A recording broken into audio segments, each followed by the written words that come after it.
Leeds, Leeds, Leeds. What is happening? Welcome to Working Hours, a show about a place called Leeds, a time called now, and an activity called work. Working Hours wants to record 1,000 loiners over the course of this, the most important decade in the history of the human species, and ask them about what they do all day and hear how they feel about it.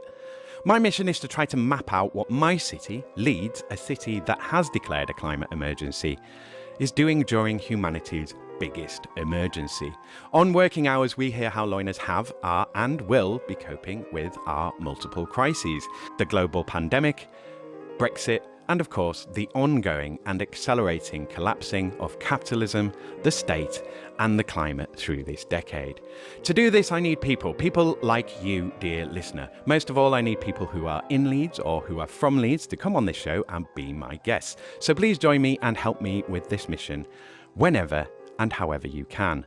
Critically, I will need people like you, dear listener, as financial backers. Please consider supporting or donating to this project. You can do so with a £1 monthly donation via either Patreon or Ko-fi, or you could donate any one-off amount to Working Hours via either Ko-fi or through the LibrePay button on the About page of Western Studios website. Thank you. My name is Simon, and this is all my fault. What did you want to be when you grew up? I wanted to be either a professional footballer or actually David Beckham, I think, at the time, which now with the Qatar stuff is quite, lucky that I didn't become David Beckham. I grew up in a little small town just outside of London called Stevenage, quite, lower working class. So football was like our main aspiration, the thing that we all wanted to do at school. Then as I kind of got into like mid-teenage years, a lot of my friends started getting into kind of drugs and things. But I got given a skateboard and that just kind of ended up transforming my life. So I would go into London on the weekends to South Bank and skateboard with, people in their like mid-20s, like people who are plumbers or electricians or whatever. And they started talking to me like, have you thought about university? Things like that. So I moved from wanted to be a professional footballer to wanted to be a professional skateboarder to ended up at university going, oh, how did I suddenly end up here? Because I was the first person in my family to go to university. It was a bit of a trajectory and feel quite fortunate that I ended up there. So was there any like careers guidance in the school? Was there anything? Was it one of those do a test and you need to work at a theme park ones, or? Yeah, it said I was going to be a firefighter, which is interesting with my bad back. When I was applying for university, we had some careers guidance and about the UCAS application forms and things, and I put on it at that time because I went to do politics. My ultimate aspiration is to be prime minister. And the careers advisor was like, you can't say that, Calum. That's aiming a bit too high. Not? Yeah, I was like, well, aim high, And then I was like, all right, I'll change it to foreign sec. She's like, no, that's not what I mean. You're not posh enough. You can't have any of these. Exactly. Yeah, exactly. You didn't get a beaten. You went to Stevenage. So there was a little bit, but it was more, kind of ad hoc experience from just a lot of like, mid-20s nice guys who ended up mentoring me while we were skateboarding. While my mum thought I was 10 minutes away from the house, and that's actually in central London. Up to what knows mischief. Exactly. Just like 80s montages in my brain of skateboards and Oh yeah, it was absolutely that. And if you go there now, they're still there, thank God. There's been a lot of campaigns to keep it going.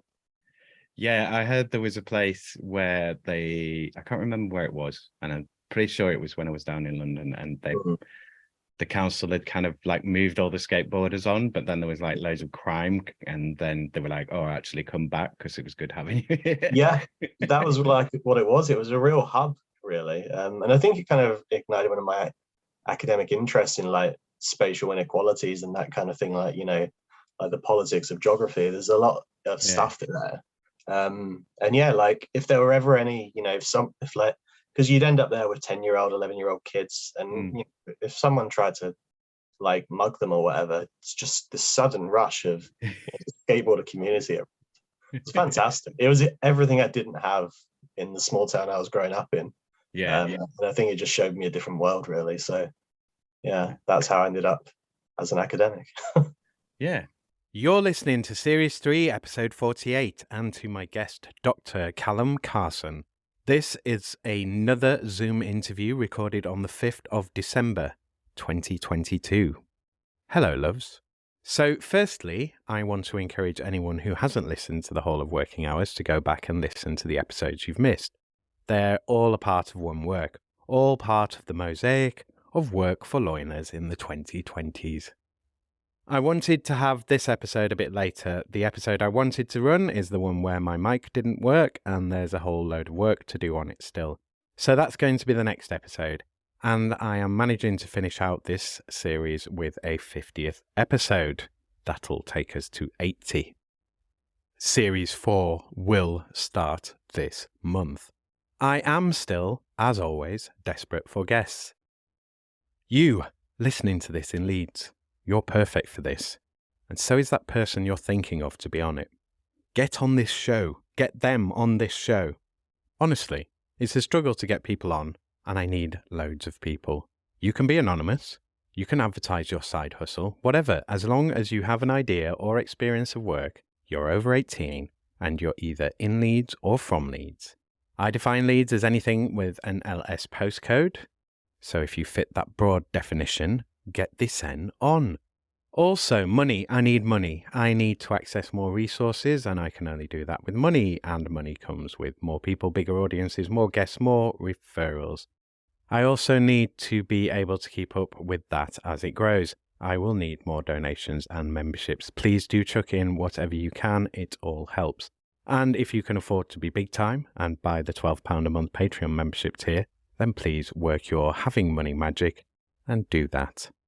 Dr. Calum Carson is an associate lecturer at Leeds University Business School, alongside his ongoing role as a postdoctoral researcher at the Manchester Metropolitan University Business School. Dr. Carson's current research project is the first in the UK to explore employer experiences of universal credit, and at the end of 2020 he completed his PhD in the real living wage at the University of Leeds. Besides a 6-month relocation to Geneva in 2016 to work at the United Nations, he has lived in Yorkshire for the past 17 years. And outside of his work in academia, Dr. Carson is a keen photographer, cook, and walker. If you like this show, you should love this episode. For more on decent work, go to ilo.org/global/topics/decent-work. For more on employers and universal credit, go to gmpovertyaction.org/UC-employers. For more on the living wage, go to livingwage.org.uk. Right, let's do this. Episode 78 of Working Hours with Dr. Calum Carson. That's my next question, which is what is it that you do now? So being an academic, that's a wide experience. So what is it that you're studying? Yeah, and I think it conjures like tweed jackets and someone in the middle age or something like that. So I'm an academic researcher at the Manchester Metropolitan University, where I'm a postdoctoral researcher. Mm-hmm. And I'm also a part-time associate lecturer at the University of Leeds, and I'm based within the business school at both. And my research revolves around the real living wage, the kind of higher voluntary rate that some employers pay, and then the wider decent work agenda. And then I'm increasingly going in towards a bit more of like corporate social responsibility research and the net zero agenda. So it's quite wide, but the current project I'm looking at is employer experiences of universal credit, because there's no research at all on how employers deal with universal credit. And if we want a Conservative government to actually take notice of issues with the current policies, then we need to tell them that they're annoying businesses as well as claimants. So it's one of those ones that's directed at policymakers by telling them that there are a lot of different groups that are experiencing issues here that you might want to rectify. But that comes to an end at the end of January. And then I'm kind of at a bit of a career crossroads, really. I'm not sure if I want to stay in academia or go to a more policy orientated role. So that's where I'm at the moment.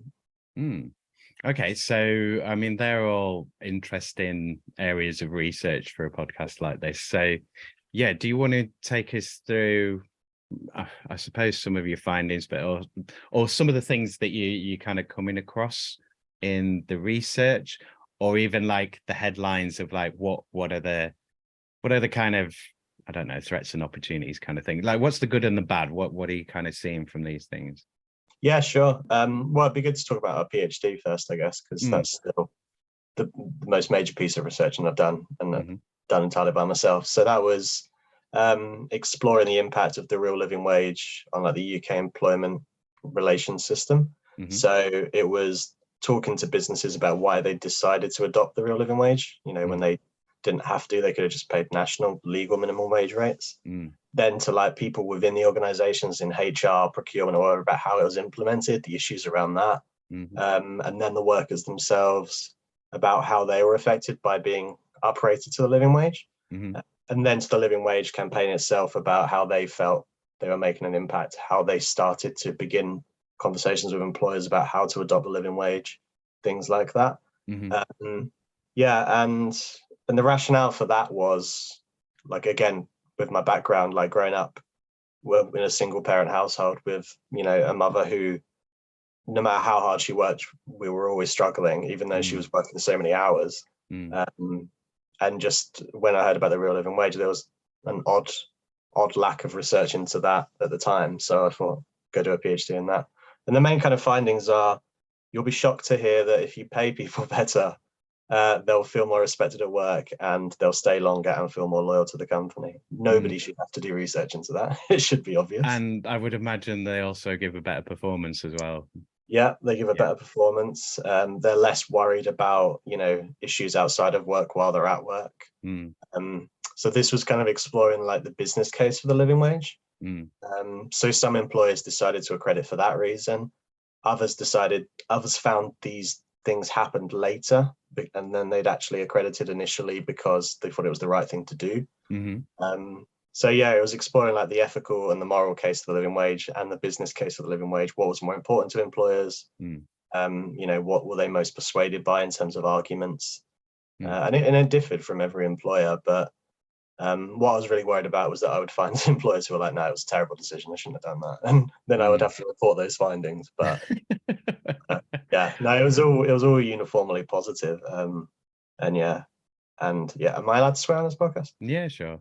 We Yeah, can well, always cut it out. yeah, I just call it the no shit Sherlock argument. Yeah, yeah. It's obvious, really, and it's just kind of the business case for doing work better, and the business case for decent work. It is, but that's kind of, the logical, rational kind of everyone. It's a rising tide lifts all boats kind of thinking rather than, Mm, but what about my profits? I yeah, I will get less. I'm spending more money on my staff when that could be in my pocket. So there's yeah, that. it's that really, and it's coming at it from their kind of self-interest point of view, where I'm trying to say to them, if you do this, you'll end up with more profits because you won't have a HR department that's increasingly recruiting because everyone's leaving all the bloody time. Yeah, Okay? you'll get better people and keep them ideally, Exactly, yeah. So it's and trying. also make them better because I suppose there's like, they have more pressure off them to do stuff. I'm reaching there. Sorry, go on. No, it's true. It's true. And it's also good kind of. It's good PR. It's good for their like public image. There's a Yeah, lot of ethical consumerism at the moment, and I think that's going to increase down the generations. yeah. So it's also kind of future proofing themselves as well. So I'm trying to come at it like, I'm trying to like marry up my idealism that work can be done better with their kind of cynical self-interest. So appeal hmm to them to make things better for people at the lower end of the income scale. mm. So that's kind of the core of my research, really. So did you, this is a question that I wanted to ask through that. Mm. So did you come across any employers that were kind of already doing it and they weren't sort of advertising that they were a living wage employer? Like people who were kind of, oh, we didn't know this was a thing and we were already doing it and we had already found these kind of results and this is why, like. Yeah, I had quite a few of them. Yeah.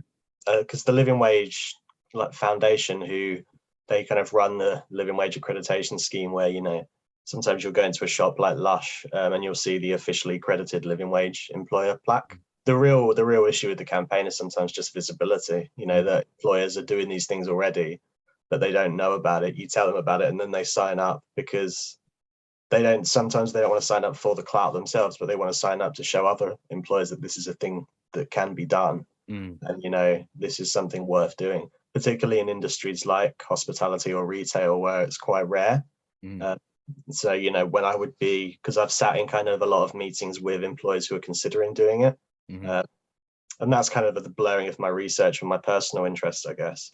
And I would talk often about, like, you know, the living wage accreditation being a USP because, you know, a unique selling point, because there's not many people doing it. It really helps you stand out.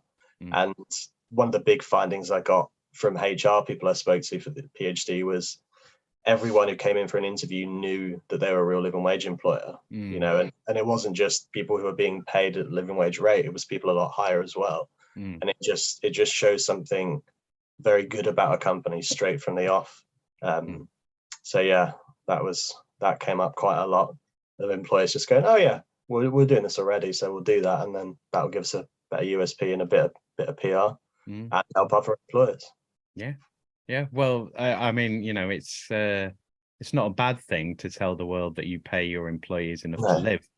Yeah, no shit, sure. So we should, we'll just make the distinction. So let's, in case anyone doesn't know what the living wage is and the national wage, do you want to just explain the kind of distinction between them? Yes, because it's been blurred unnecessarily in the last few years since 2016. So the two legal minimum wage rates are called the national minimum wage, which is from anyone from 18 to 23, and then the national living wage, which isn't actually a living wage. It's just a rebranding of the legal minimum wage rate for people over 23. The George Osborne renamed in 2016, which was pretty rough going for the campaign itself, because it was stealing their popularity to score some political points himself. So the real living wage campaign has kind of rebranded into the real living wage now, which is, so the national minimum wage, the two legal minimum wage rates they're kind of calculated based on what they feel like the market can bear, whereas the real living wage is calculated independently by a think tank called the Resolution Foundation. And that's calculated purely based on what, you know, a basket of goods, which helps determine the real cost of living at any current moment. So it means that it's based on making sure that nobody is in poverty if they're in work, which is in contrast to legal minimum wage rates, which sadly enough don't protect you from poverty or in work poverty just by being paid it. Yeah. I have a big graph that I present at each conference on a big slide saying here's the difference, because it's quite complicated. If you go to the living wage website, which is livingwage.org.uk, there's a very helpful graph which explains the difference, and you can see the difference in rates through the years since the real living wage began campaigning. I don't know how regularly they calculate, but given this year, like, what's their revised? What are they at the moment? What should it be? Well, I mean, this year is very interesting because the cost of living crisis. So normally they calculate it each year. So every November there's a living wage week, and the announced for the next financial year get announced. So employers get told it at the same time. Yeah, so they get told at the same time, and then it's expected that they'll implement it from April the 1st the following year. This year, the rates got announced early, and employers were asked to implement the new rates of £10.90 per hour everywhere in Britain except London, and at London it's £11.95 per hour. They were said, can you bring this in straight away rather than waiting for next April, because the cost of living is just, you know, it's through the roof at the moment, and even by next April it might need calculating again. So I would expect so. Yeah, so this annual calculation has kind of worked in the past, but at the moment it's a free fall. So yeah, I'm glad I'm not them right now. let's touch on some of the other research. So some of the other projects you're on at the moment. I mean, like we could go into the kind of day to day of your working, but I've had other researchers on the show and other academics on the show. So let's just spend a bit of time on these projects, and then I'll come back and I'll do more of the kind of day to day working stuff, if that's okay. Yeah, of course. Okay, so you're gonna have to remind me of the other projects, because I'm looking like I'm not doing anything, but I'm also trying to think ahead and think of other things at the same time. So oh god, yeah. Well, I mean, one of the big parts of my job is interviewing people, and you have a set of questions, and sometimes people start answering questions without them realizing later on, and you're always mind mapping where the conversations are going. Yeah. So yeah, basically. Yeah. that oddly is my favorite part of my job. Is interviewing people and learning about their experiences and things.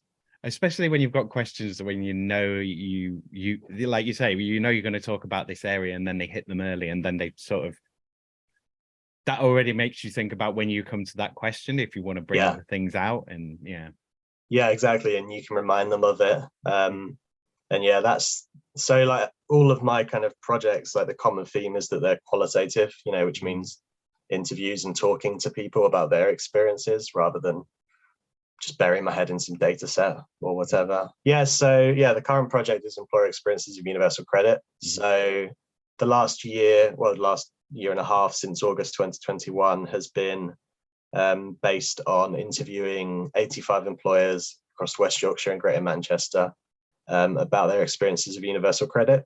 And oftentimes they're like, what's that got to do with us? We're just the employer. But then you talk to them about things like, do you have employees who don't want to work more hours, in any given week or month, because it'll affect their universal credit payments, things like that. Sometimes they've wanted to do a nice thing for their employees by giving them a bonus. Employees then said, like, I would like this money, but this will affect my next universal credit payment, so I can't take it. Christmas bonuses, similar issues. And it's just trying to use employer experiences of this, of which there are none documented at the moment until our research, as a way of showing the kind of flaws in the system to policymakers and to other stakeholders. And that's kind of what I've got in common with this project and my PhD, which was also, exploring employer experiences. Because when I started doing the PhD, I came at it very much from, I'm just going to talk to living wage workers.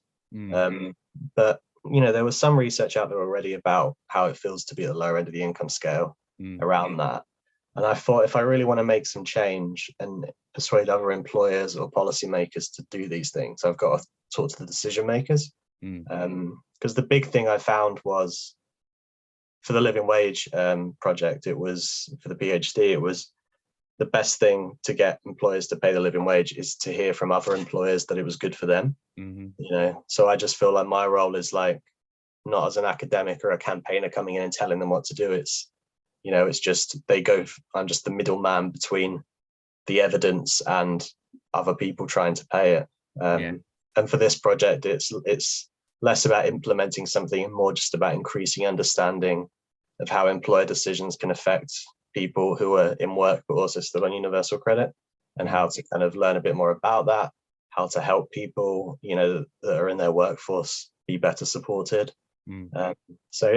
The final report comes out 24th of January and then 6 days later, end of my contract. So strange time. I've lost jobs because of universal credit. Like I was on universal credit, they gave me £3 1 month, I couldn't get into work. God. And it was like, in what world is this any kind of anything? Like, I mean, that's just an insult, really. It's ridiculous. Here you go. This is what we'll give you for a month. It's like... And we've had employers say the same thing. We've got examples of employers who've paid for their employees to get to work because they don't have any money for it, and that's something my research has taught me really as well, is that, like, employers aren't just this, big blob of enemies and rich people, like, just talking to a cafe owner about her employee who was on universal credit, and she was, on working tax credit as well, because she was barely keeping the cafe going. And sometimes if you add group people into these big, labels like employers and employees, it kind of really, it makes everything seem very binary, but there's actually quite a lot of blurring of boundaries there. And there's a lot of employers who want to help their workforce, but they just don't know how to do it, oftentimes because the policy communication from government just isn't there. Yeah, I mean, it's a whole minefield, isn't it? Yeah, sorry, that was a lot. Okay, so the other thing I want to ask on this is, have you talked to any self-employed people who are on universal credit? Yeah, a few, and they find it almost incomprehensible. Yeah, it's just exhausting.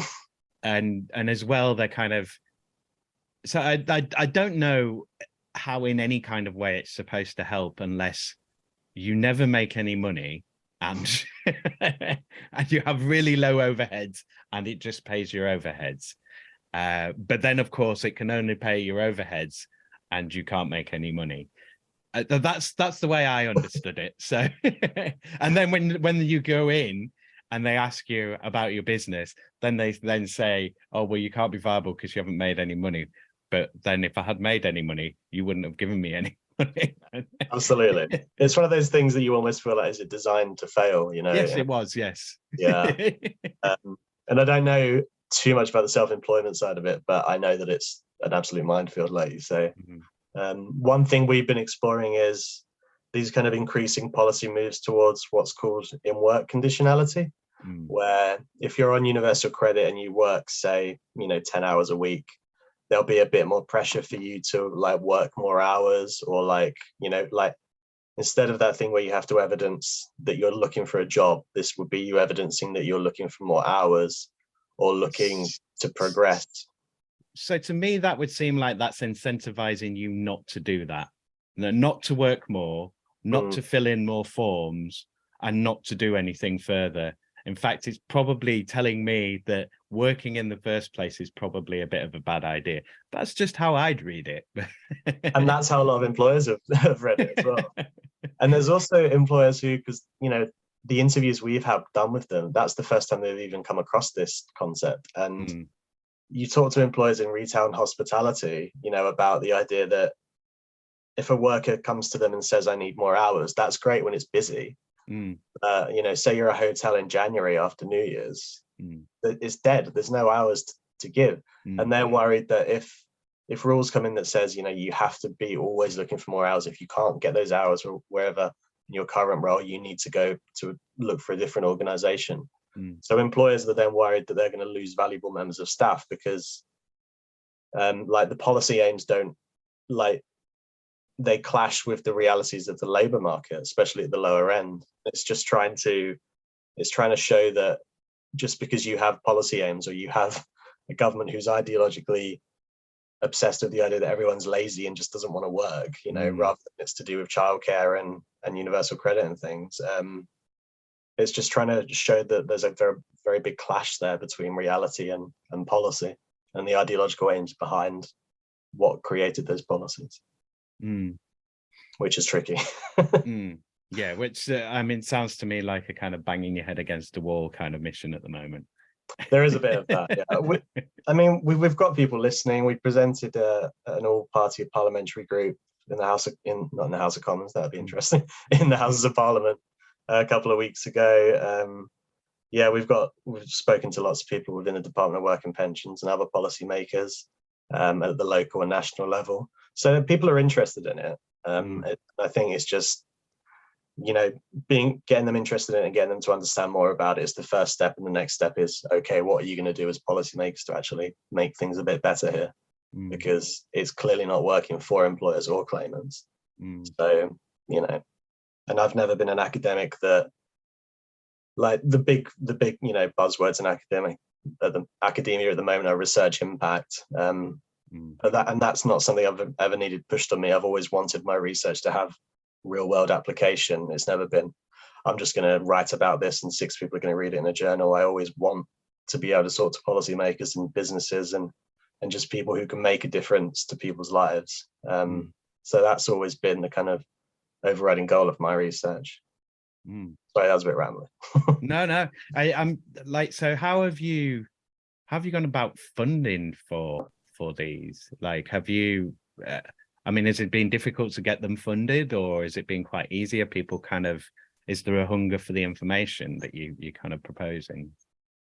Yeah, has been for this project. So this one was funded by the Economic, Social and Research Council, so the ESRC. And I think they were quite taken by the fact that there was no research there around this at the moment. So, you get the original contribution and research impact contributions there. And my PhD was funded by the ESRC too.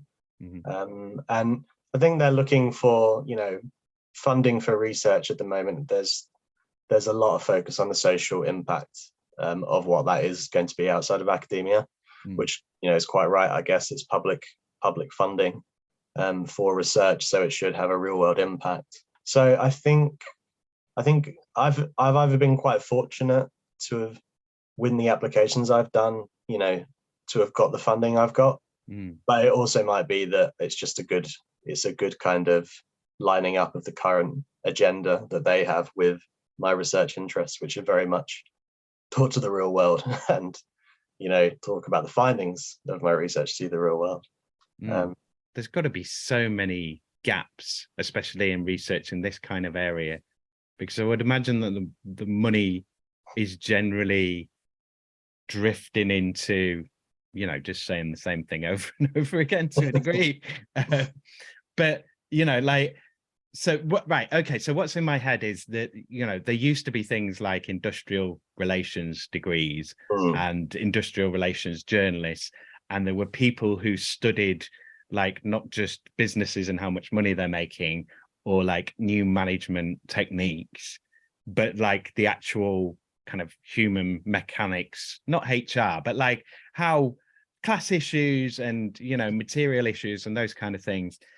And they seem to have kind of disappeared. So it seems to me like you're kind of, refilling that niche of like, what are the practical things, that practically affect businesses and workers and society, rather than just they make this much money or they make this much pollution or they're amazing or they're awful. Like, what are they practically really doing? I think that seems to be quite rare now. Am I wrong in thinking that?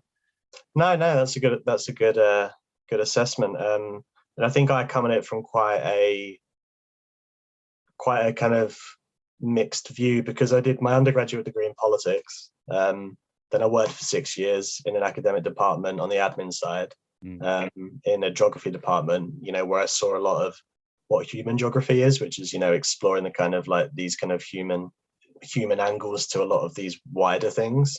And then I went back for my master's, which was in social policy, social research and social policy, which was like, how do you, the aim of the master's was like, how do you, translate academic research into real world impact? And then from there, I applied for PhDs at sociology departments across the country, applied for way too many.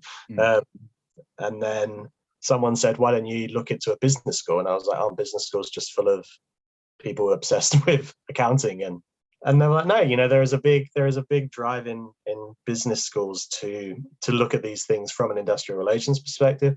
I think a lot of the time, some of this stuff may have been done more from sociology departments or politics departments, and it differs in every university. But at Leeds, we've got this Centre for Employment Relations, Innovation and Change called CERIC, and everyone really comes at it from like an industrial relations point of view.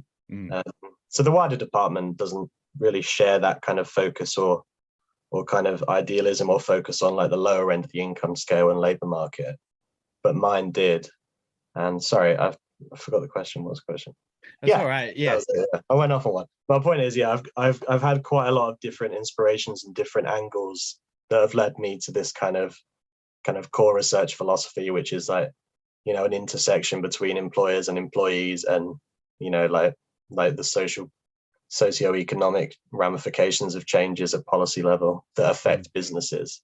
And I think I've always just tried to aim for who are the decision makers, because again, when I started doing the PhD, I thought, well, I'm not going to convince a Conservative government to bring in a higher legal minimum wage, but I can maybe provide an evidence base for individual employers who could be persuaded, to do that. So I focused to demand it, yeah. Yeah, exactly. And to, be persuaded by other employers and be like, well, look at this quote, from a finance director.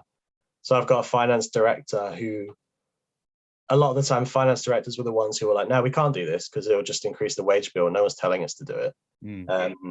And then the HR people would say this is actually a good thing. And then eventually it would become a good thing. But, I've got some examples of finance directors as the ones bringing it into the company and going, yeah, we're going to take a hit, but this is the right thing to do. And I've got a good few examples like that as well.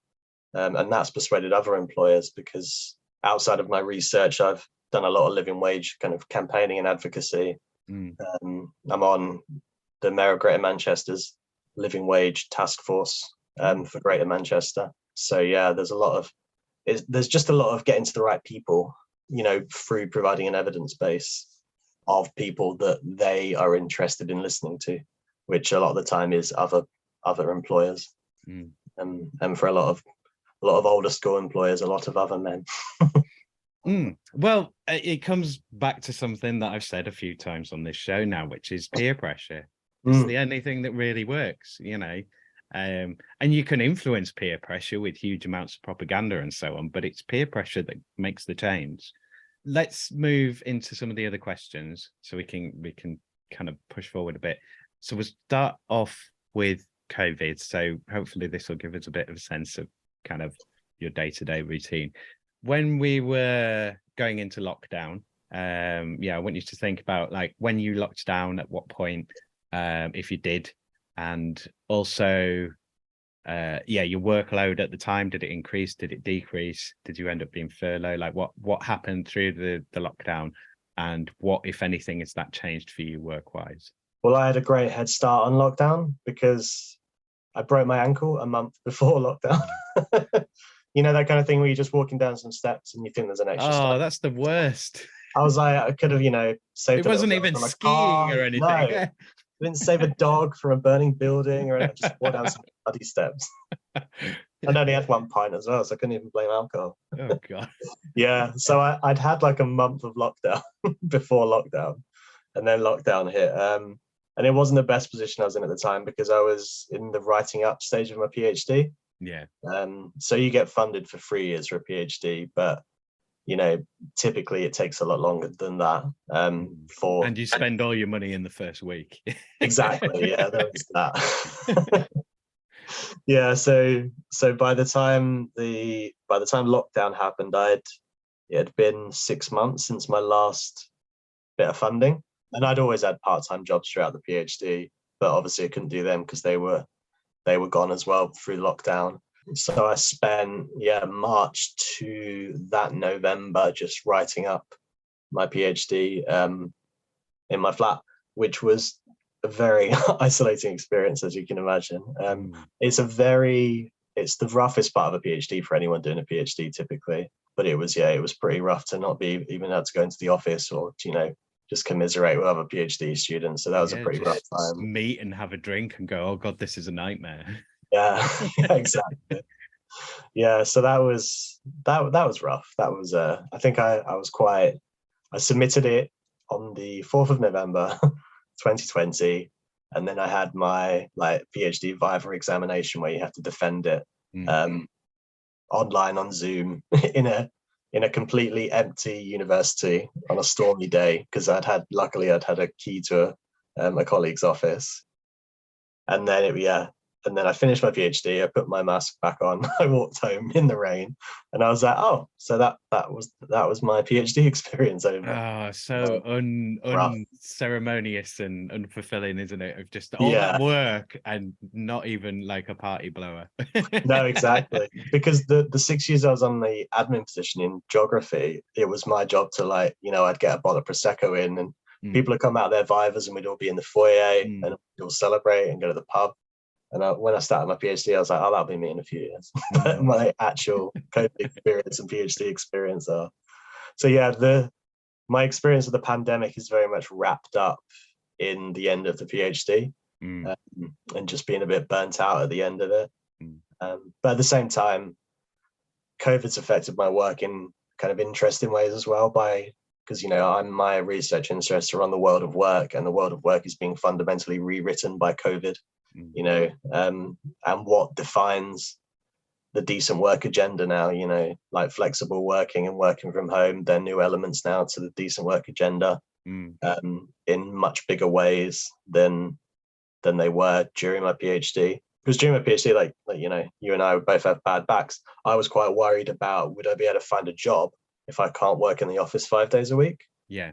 And because this was my research area, I'd look at the research and the amount of working from home jobs that are out there. And unless you worked in IT or a very specialist industry, there wasn't many.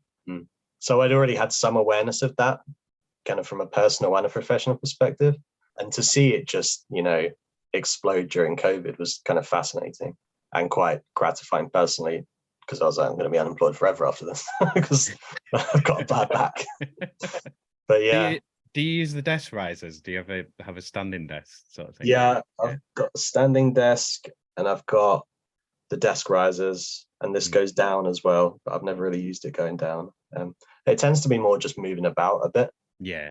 And yeah, just chasing the cat around, having a play now and again to make sure my back's moving. That's a really good way to do it, actually. It's like a natural break when the cat comes to bother you. Yeah. So let's touch on the decent work agenda a bit. No, let's do it now, because we're in COVID and I think it's related, and you kind of brought it up there. So what's happening in the decent work agenda? Like, what do they think is decent work, and what's their agenda? Yeah.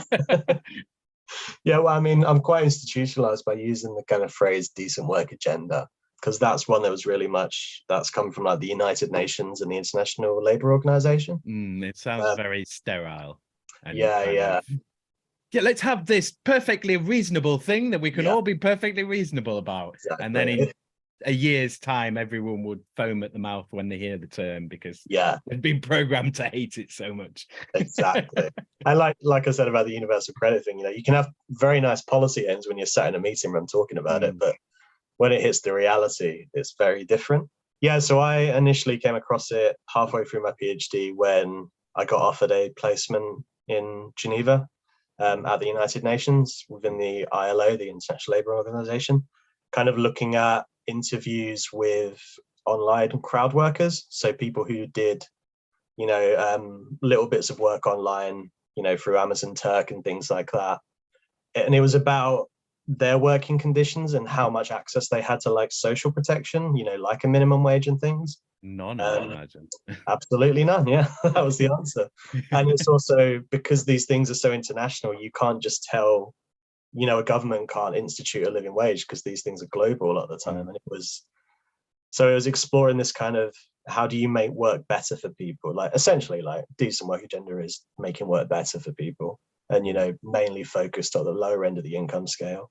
So at the core of that, you've got being paid a decent wage, being paid enough hours to work, employers being flexible about things like childcare, things like that. And now there are new layers being added in through COVID, like work from home and flexible working in general. Because one of the big things I found in my PhD was that employees, when I was interviewing workers who were paid the living wage, a lot of the time they were happy with a higher rate of pay, but what they really wanted was a bigger guarantee of more regular hours of work. And that was more important to them. So the Living Wage Foundation have now actually launched a different scheme called the Living Hours Scheme, where employers can accredit and to commit to a certain amount of hours of work regularly for their workers as like, a new sign of like a new publicly facing sign of, yes, we're trying to be a good and responsible employer here. It's not just about wages, it's also about working hours. So yeah, the decent work agenda kind of encompasses a lot of things, but at the core it's, it's what do you need to do? What do you need to provide to an employee in a job to help them live a decent standard of living that's not just wages? Does that make sense? Yeah, no, it does. I don't. Well, I'm thinking of various questions, but I'm like, no, let's not go into them. Let's move forward. So, do we want to say anything? Do we want to say anything further on COVID before I move on to other questions? Like, is there, because we kind of touched on the decent work agenda there, and I would imagine a lot of that has been, like you say, a lot of the well-being stuff has come in, and a lot of the, I would imagine as well with hybrid working, like social inclusion, in the respect of keeping people in touch and feeling part of something, and not being like, oh, I'm out in the woods in the remote, like nobody knows I exist. Yeah. We would know if I came into work or not. So there's all that kind of stuff. I mean, for yourself, your own work, like how do you work? Are you like work loads of hours and you know, you can't separate work and life, or you very much like I do 9 to 5, or you're like I start early in the morning and get the best part of the day, or you're like I have to drag myself out of bed and make myself turn the computer on, and it takes me 3 hours to wake up with 19 coffees. Like, what kind of worker are you? How do you like to work? Inconsistently, I'd say. I'm all of them at once, different. But I've always had aspirations of being a very good regimented 9 to 5 worker, and it never works. It never works. I seem to hit my peak around 3:30 to 4, which is just infuriating, because in the summer it means you're missing out, because I'm a photographer as well. So I'm missing out on some great golden hour photos. Or in the winter now, it means there's no time for a walk because I'm just hitting my stride.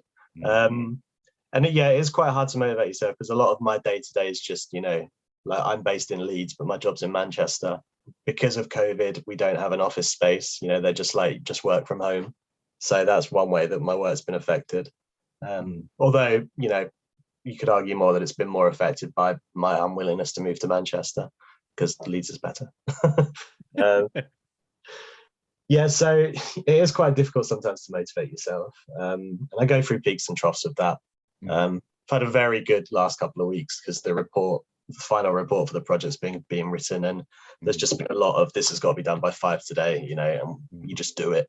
But I think a lot of the time when you've got very long standing things, you know, like do this in 2 months, it's a lot harder to motivate yourself for that than this needs to be done today. And I think that's, like you say, linking that back to the decent work agenda, that's where decent work might also involve a bit more of a supportive hand on the shoulder for remote workers. You know, like you said about inclusiveness, that's another big one. The current thing that's really big in like HR and decent work world at the moment is, you know, talking about the menopause at work. That's come up a fair bit. I've seen that.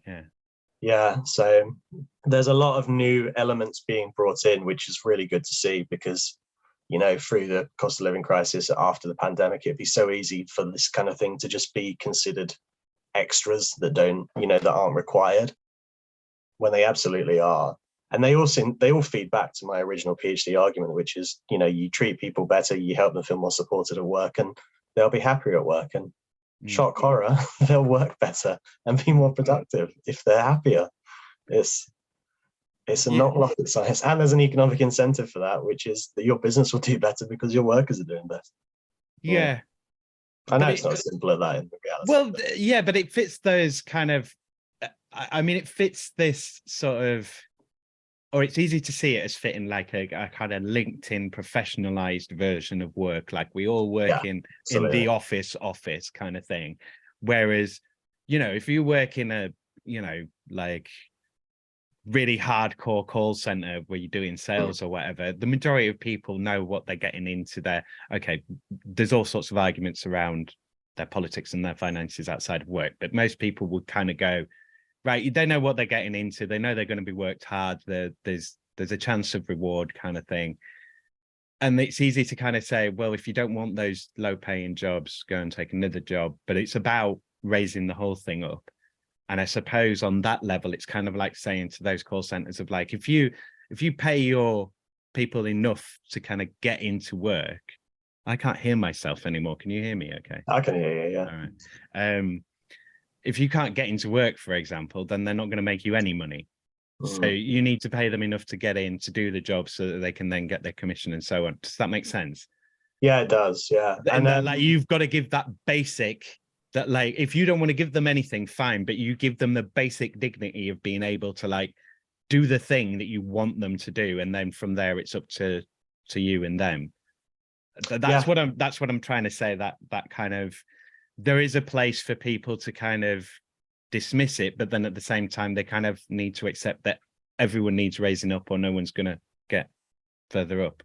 Absolutely. I've said that in an awful way. I'm sorry. No. I mean, this is how I come to my arguments. They look very elegant when they're written down in academic. Yeah. This is how I talk about it. I talk about them in the pub, and then I'm like, oh, I got that now. But yeah, like for employers like that, like an element of the decent work agenda might just be providing in work progression pathways for call center workers to get to managerial level. Yeah. It's just those, and that benefits them as well, because they retain people who've got that on the ground experience. Yeah. And then they can have people in there who say to new recruits, like, I started here 6 months ago, now I'm management, like I made X amount of sales, like you can do this as well. Exactly. Yeah. So, it's quid pro quo. It's treat people better and you'll do better as well. And yeah, the results of that are often uneven, but I feel like the sentiment and the argument there is worth pursuing. My favorite quote around it that I've come across, and I don't think anyone's put it better yet for me, is the whole sort of, what if I train my staff and they leave? What if you don't and they stay? Yeah. It's that whole thing of like, well, I'll have to spend money to make them better. But it's like, well, if you don't, they'll leave, or the competition's going to do it, or, that's a threat. You need to address that threat, I think. Yeah, definitely. But even then, there are, their glass ceiling review scores will go up, things like that. They'll get a reputation as a good employer.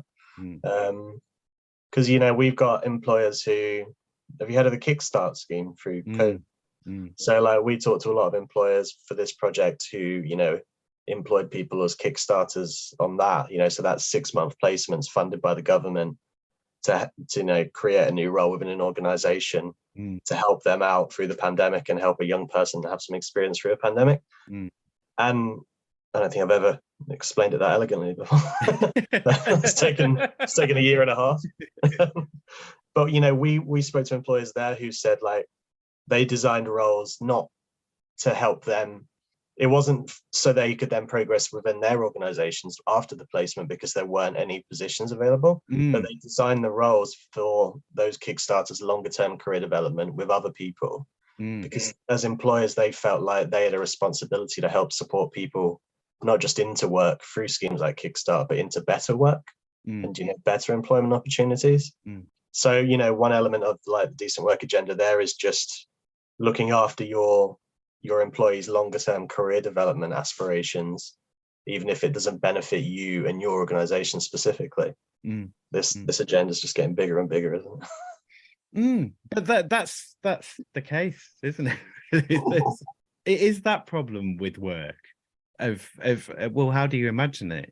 Like, oh, well, it's work, all right, it's toil in the field, it's working in a factory, it's building a railway, it's conquering the world, it's like it's everything. So you can't boil it down into it all needs to be like this or it all needs to be like that, but you can kind of say what's our baseline here.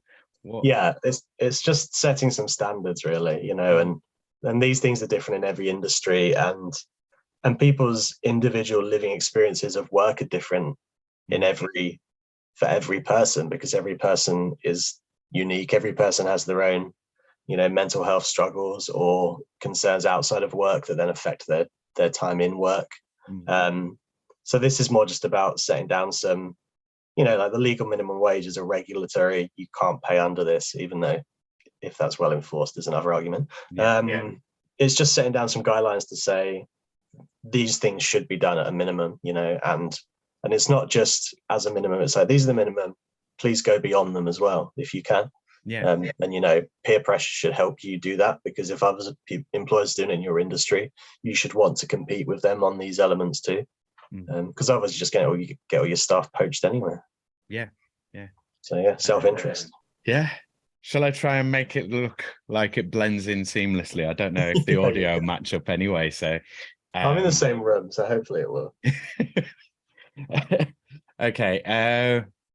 Well, basically, the Brexit question is the same as all the other questions, which is how is it affecting your work? So since we have left the EU, did you notice any change in your work? Have you noticed any change, or do you see any changes coming even, I suppose? And like, have they been good, bad, negative, or just nothing you've noticed?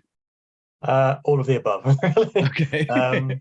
I actually moved to Geneva 2 days after the referendum result. Wow.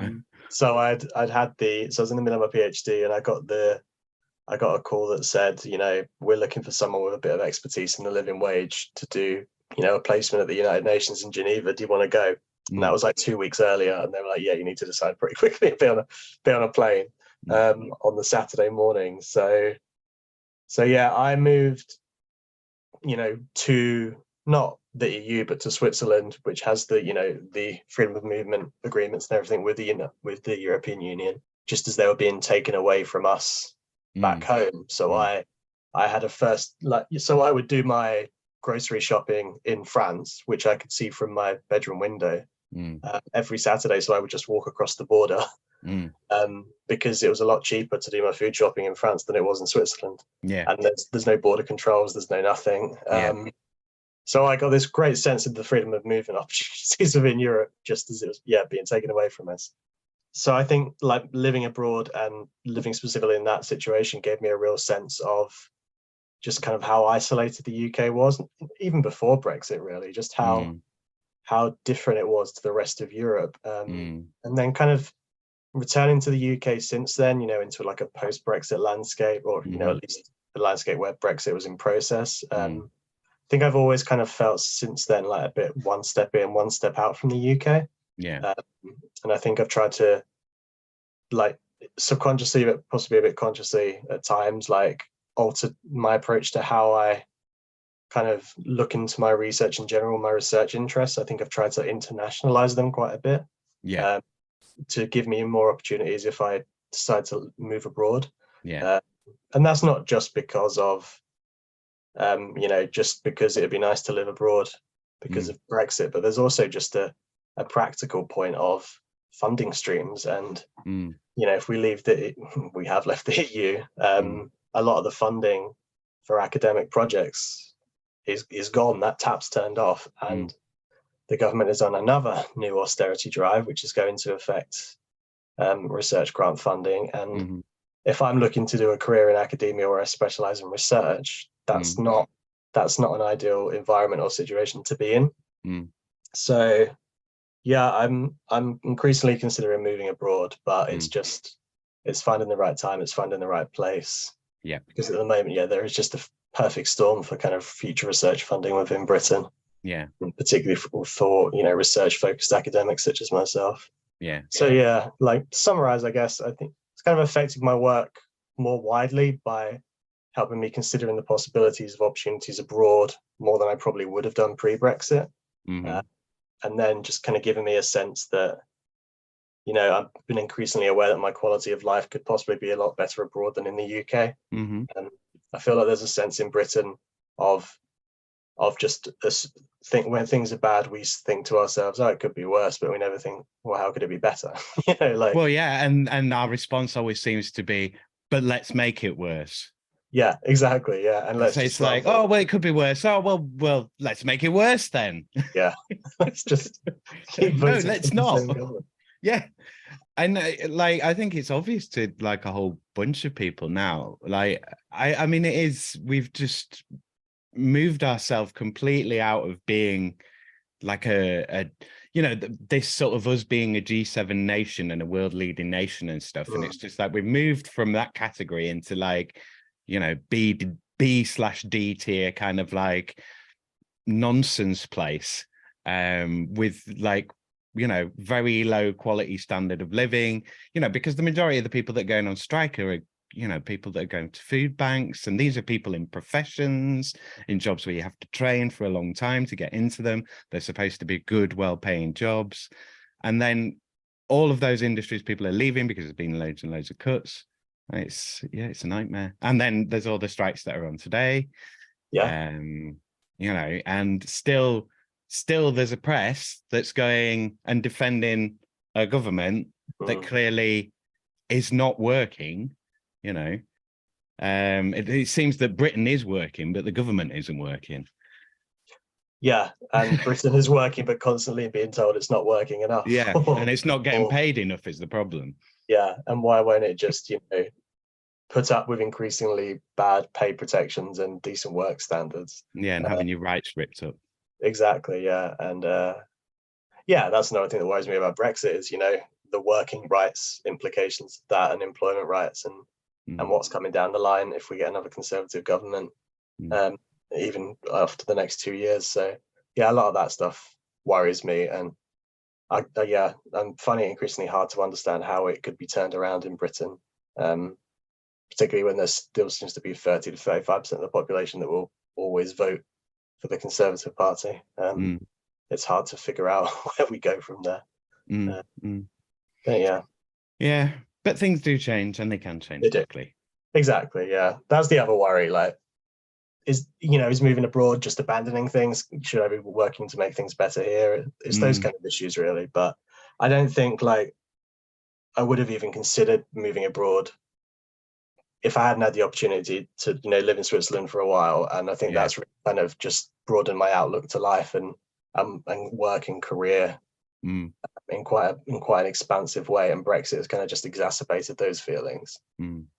So yeah, bit of a crossroads, but we'll see where we go from here. As long as I still get to do some research around making work better, particularly for those at the lower end of the income scale. That's kind of my drive. And like I said, I think last time we spoke about work is dignity. That's kind of the central focus of my research, the central argument. And there's a good business case for that, because it's amazing how when people are paid well and happier at work, they're more productive. Would you consider sort of going onto like a consultancy or something, like, joining, for example, one of the big four and do it, because they'll often do a lot of, work-based research and stuff? Or would you rather stay in academia? I have considered that. I think I need to look into it a bit more. I think why I have a bit of a concern that that's the kind of role that would end up in just kind of like papering over the cracks of bad companies to make them look good in certain areas. But that might be a very cynical approach, mindset, before I've looked into it. Because if I could make a big difference from that, that would be great. I interviewed a lot of people at KPMG in particular for my PhD living wage research, and there were some really passionate people there about the living wage. They were one of the first big supporters of it in London that really pushed it across Canary Wharf. So yeah, it's definitely something I've been considering. Now it's the Christmas holidays. I'm very torn between starting to research new career opportunities and also just relaxing. So I think I might try and do a bit of both and probably end up nowhere balanced, as is the way. This constant background of news, like even I try and push myself away from the news a bit more these days, but it's kind of there in the background, and whenever you hear it, it's terrible. And then you're like, well, it makes you think, like you wouldn't be thinking about necessarily leaving. Like you might be thinking about it'd be nice to work abroad for a bit, but you wouldn't be thinking about it in the same way if there wasn't that background context. That's that creates issues, it creates worry, it creates anxiety, and it creates responses. So. Yeah, definitely. And especially when part of your research is locating the patterns in these things, like seeing I remember in 2008 when the word food bank was just like, we don't really talk about food banks. Exceptional, yeah. And now warm banks are entering into the lexicon, and it's increasingly just acceptable, these things. And the more they get accepted, the more this just becomes a part of normal day life for Britain. And we expect less from our government, we expect less from the social security support system. But yeah, it's that kind of thing, really. So you notice the patterns, and the patterns always seem to be weakening of standards, weakening of services, and you wonder where it's going to lead to in the future, whether this is a country you want to build a life in. And yeah, sorry, I get very philosophical. No, I know. Okay, I'm gonna close it off there, because otherwise we'll just spend ages Like we will go round and round moaning about various aspects of Brexit. Oh yeah, this is pub talk. Yeah. So I'm gonna stop that bit. Yeah. In terms of social media, do you have to do much on that front? Are you encouraged by funders to kind of promote findings, or are you incentivized to go and be on social media to try and, you know, get new projects? Like, what's your work relationship to social media? Do you have to do it, and how much time do you spend on it? And is that time well spent?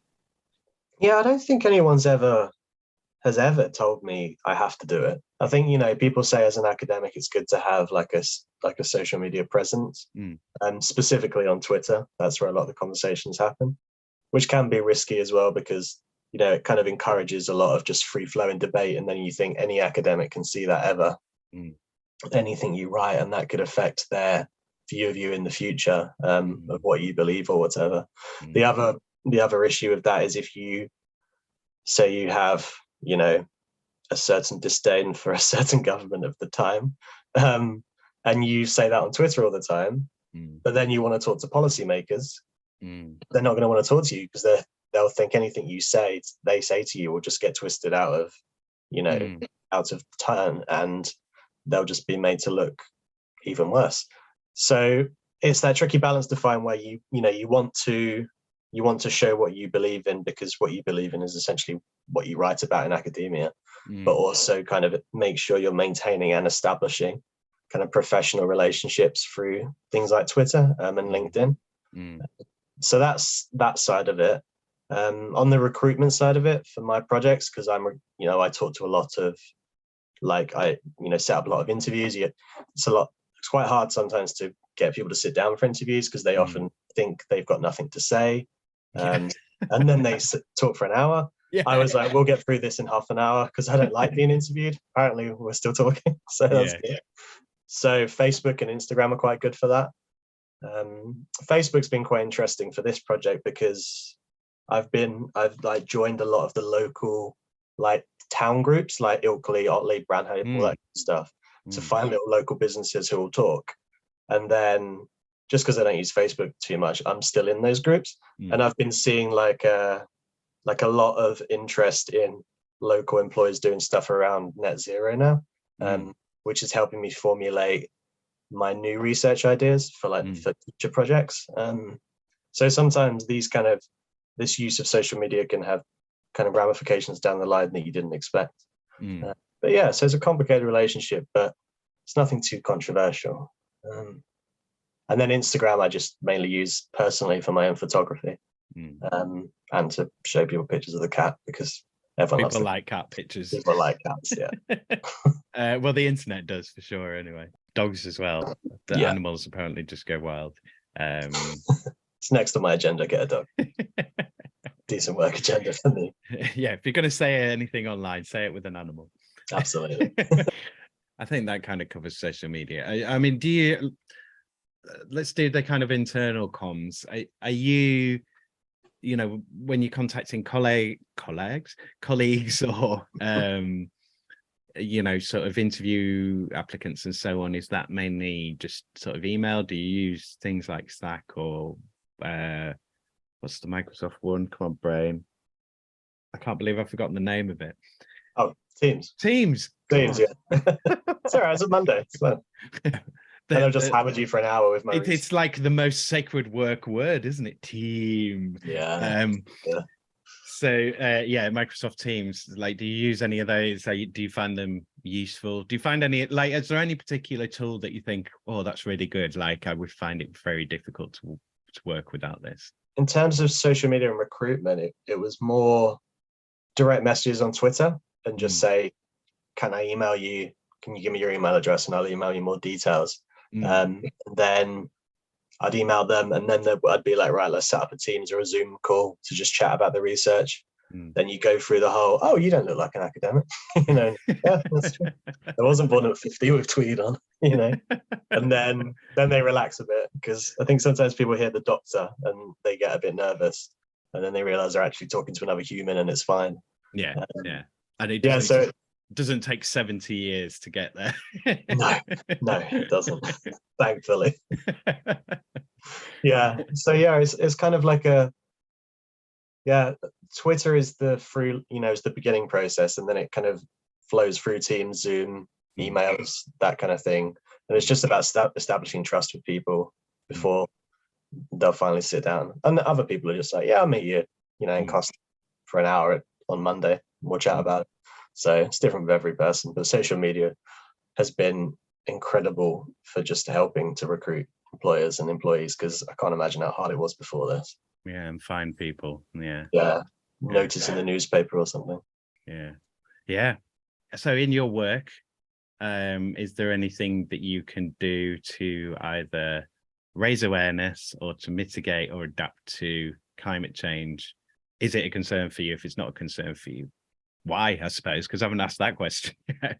But I haven't met anyone yet who's like, I thought there'd be more climate denial, because the media tells you things and then you think the world's a way, and then you ask people and then the world's another way. But yeah, so on the climate crisis front, like, is it a concern? Is it something that you can do anything about it? And is it kind of in your work? Is it in your thinking of your work?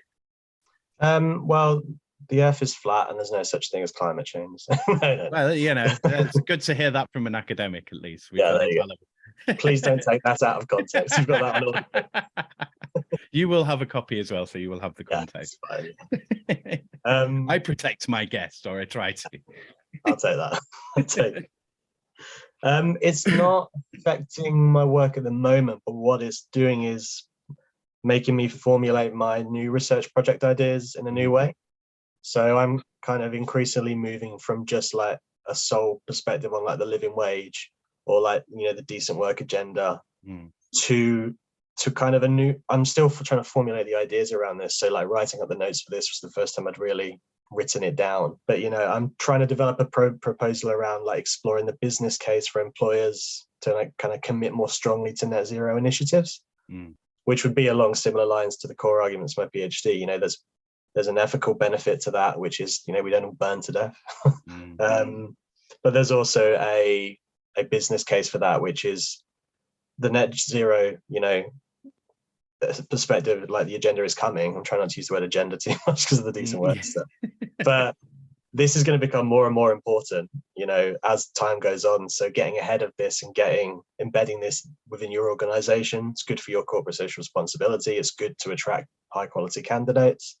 So it's kind of, it's trying to marry up those arguments, which were just about the living wage before, with how do I get businesses to adopt new kind of, greener approaches to things by utilizing those core arguments, if that makes sense.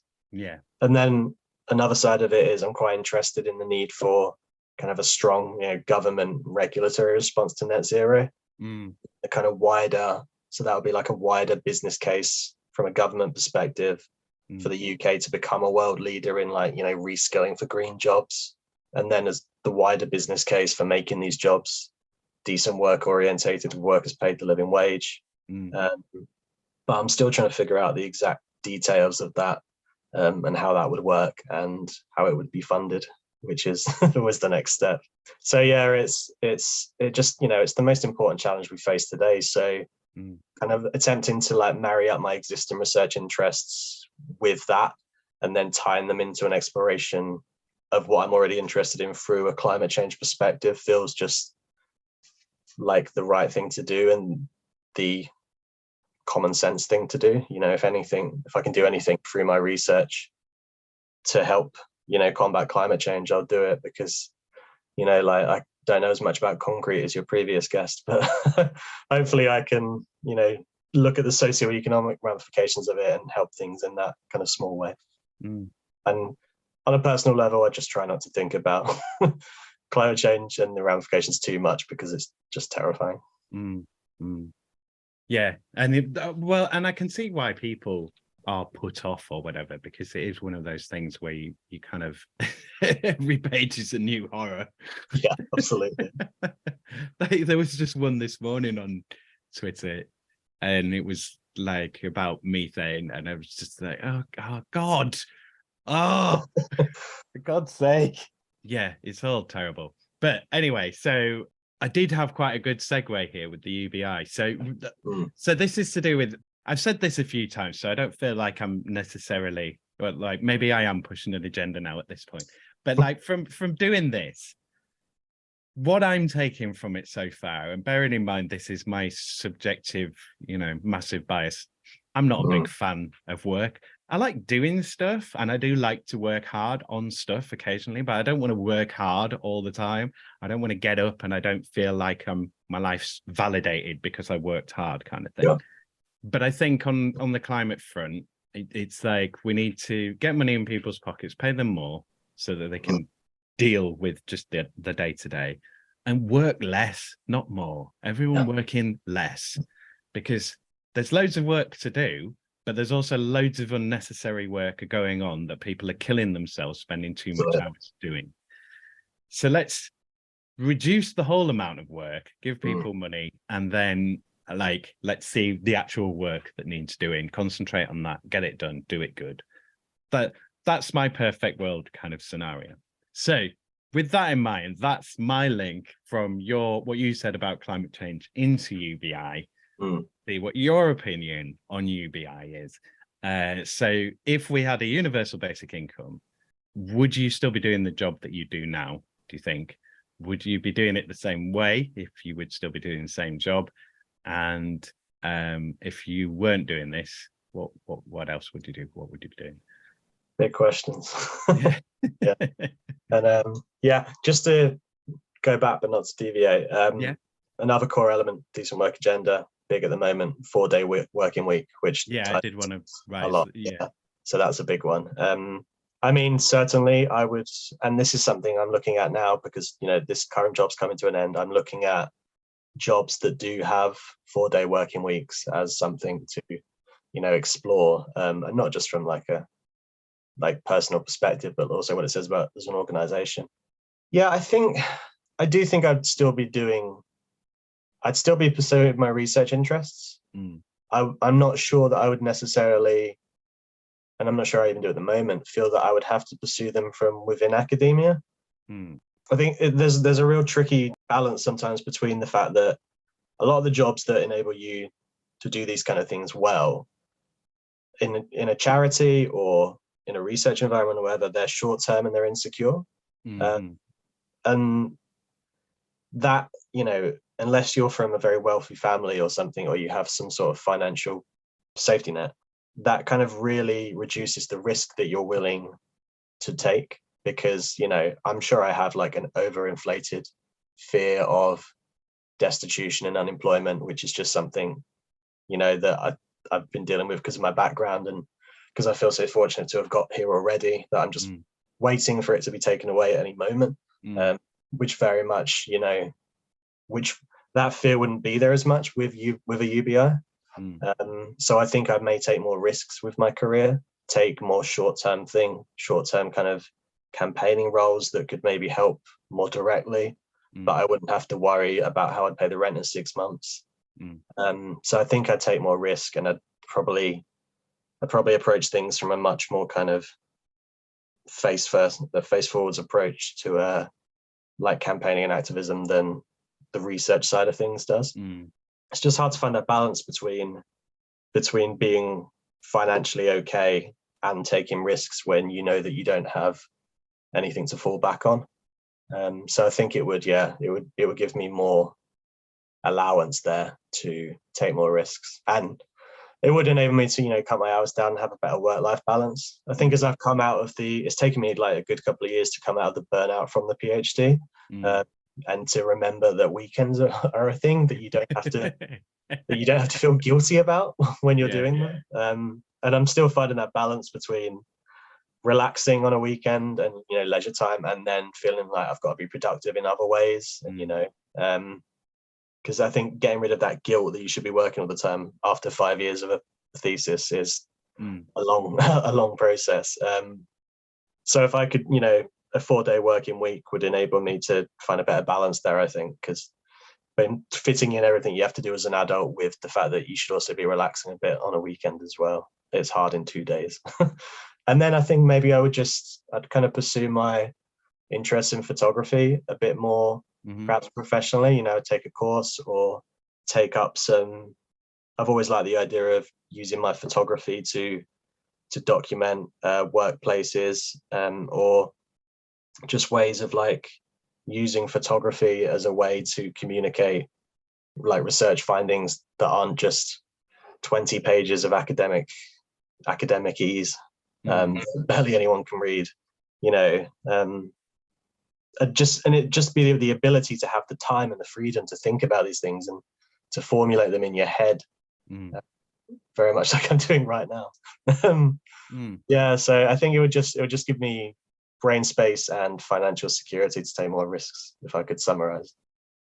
Okay, so before I move on to the change question, I want to like put two P's to you: precarity and I've forgotten the other one now. Productivity. So I was listening to do you know Mark Blythe? Yeah. So when he on one of his podcasts had someone, can't remember the name of the guest, but they were talking about precarity and how they'd found that with inequality, people weren't that bothered about inequality. Like people were all right with it. They're like, the world's not fair. Some people are rich, some people are poor. Where the problem came in was the precarity. Like when people didn't know what next week was going to bring, or, you know, what tomorrow was going to bring, or where they were going to be in 6 months. Not in a, like, I could be anywhere in 6 months, but like, oh my God, am I going to be able to pay the basic bills in 6 months? That's when stuff went crazy. Yeah. And the whole kind of thesis of their argument was like, it's not necessarily, okay, the inequality is a big factor, but it's not necessarily the inequality in and of itself. It's the precarity. It's like that there are no careers. There is no social safety net. There is, you know, jobs don't pay you enough. People are in poverty in work. Like all of that is insecurity, is uncertainty. And then the David Graeber thing about, like, you know, all this obsession on production and productivity and making something, like, especially considering that making stuff means releasing greenhouse gases, because that's basically unavoidable from making stuff. So as much as, like, I say work less, I say produce less as well. So Graeber's point is like, you know, you make a cup once, you wash it 100,000 times. Like all our focus is on production, productivity. So I want to get your take on those two P's. Yeah. Well, I mean, you know, with climate change, like our focus should be on slowing down things, not speeding things up. You know, it should be about consolidating and finding almost, it sounds paradoxical, but finding effective ways to be less productive, to, you know, to work do less, things slower, more inefficiently. Exactly, yeah. And, you know, that helps people's personal precarity by giving them more of a work-life balance, especially with something like a living wage or a UBI, where work doesn't have to be, you know, the be-all and end-all for security. Because at the moment, you know, employment rights are still trying to be taken away rather than being provided. And yeah, it just feels like the exact wrong agenda at the exact wrong time at the moment. You know, we should be slowing down when we're speeding up, and it's about working harder rather than working smarter. And it's always about the people at the lower end of the income scale who are being told to work harder, not everyone in general, which doesn't escape me. Which is quite interesting from a climate change perspective, when, you know, the people at the very top are the ones causing the most emissions. So yeah, I think we need to be focused. I can't remember how I said it now, but yeah, slowing down rather than speeding up. Well, I'd rather work, you know, an 80-hour week where I was completely secure. I had millions of pounds in my bank. I had hundreds of cars and, you know, private jets and stuff. I'd rather do an 80-hour week with all of that than do a 1 hour week where I didn't know if I was going to have enough money to eat for the entire rest of the week. That's a harder working week than the 80 hours that they do. Like, absolutely. Yeah, because the mental stress of not knowing what comes next, you know, whether it's tomorrow, next week, or next month, is terrifying. And, you know, the workers I spoke to often had permanent contracts as a part of like being paid a living wage because their employers were good. And their friends were always trying to be recruited within that, these organizations, just because it's terrifying to not know where you're going to be, like if I'm saying I take less risks because I'm worried about my precarity, an academic level, you extrapolate that by a million to people who are on, minimum wage roles and only working 16 hours a week because, they can't work more because they can't afford the high cost of childcare. It's terrifying. And yeah. There was another thing that I saw recently. I don't know if you've come across this. I was trying to find actually the source this morning, but so because I couldn't remember where it was from, but I'd seen this thing. So people who are in low paid jobs, I think they were using nurses as well. I can't remember if it was US or UK. So, everyone take this with whatever pinch of salt. But people in low paying jobs with the, hard hours and stuff, because nursing's a low paying job now, apparently.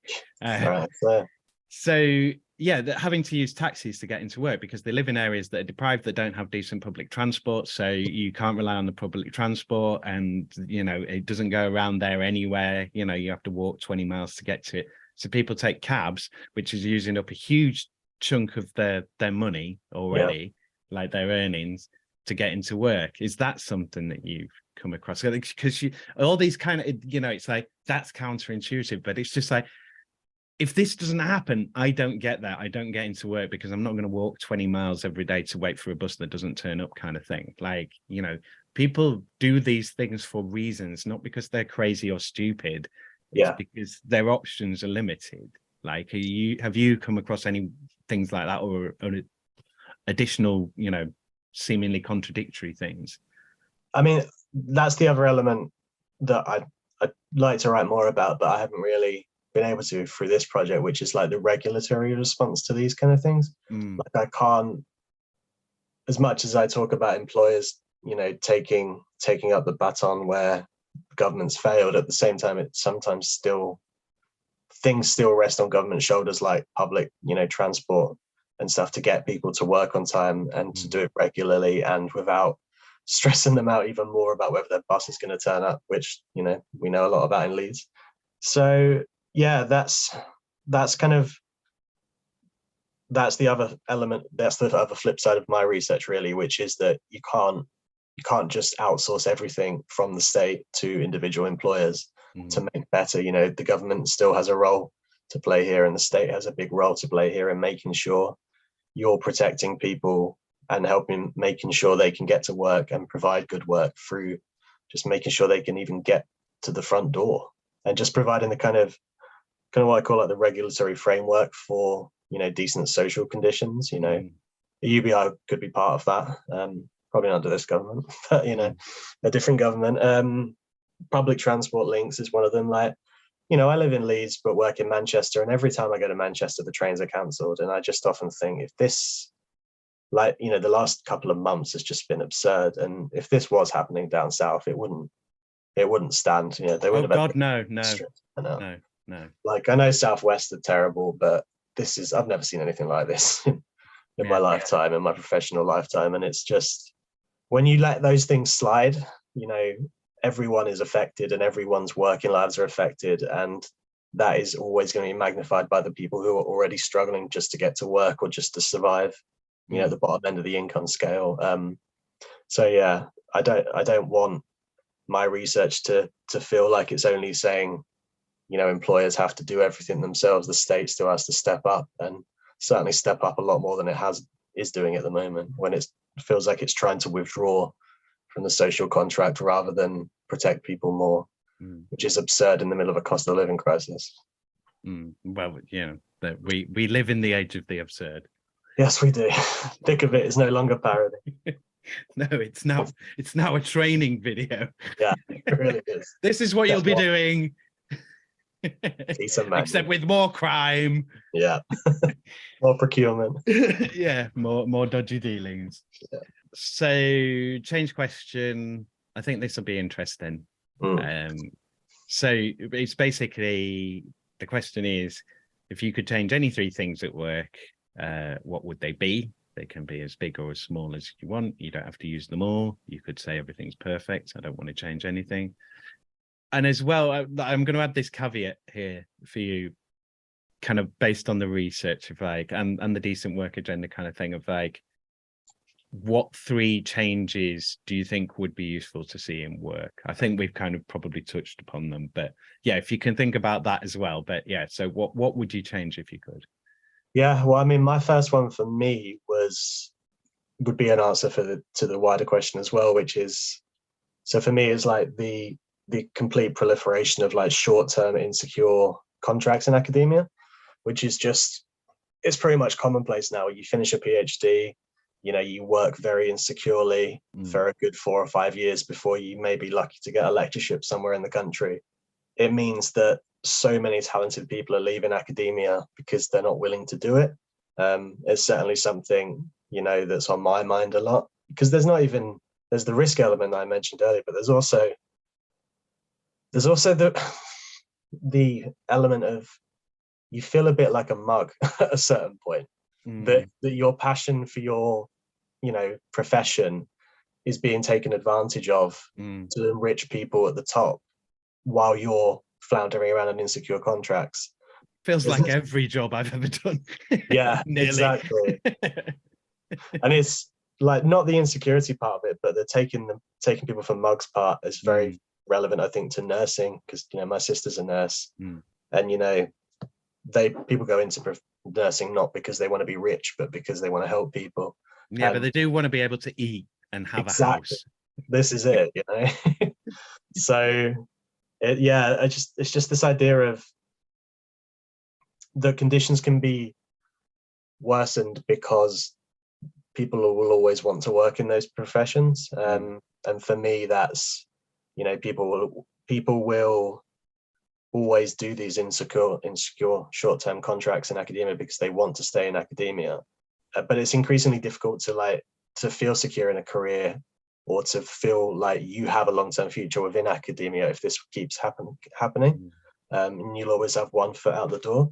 And from like not to get too theoretical or anything, but like from a class perspective, it means a lot of working class people who got to university and got their PhDs are gonna, you know, not be represented in academia beyond that, because they're just not gonna want to do it. They're not gonna be willing to do it. They're gonna be too frustrated or concerned about the increasing kind of like financial insecurity of doing that, of retaining contracts like this for 4 or 5 years.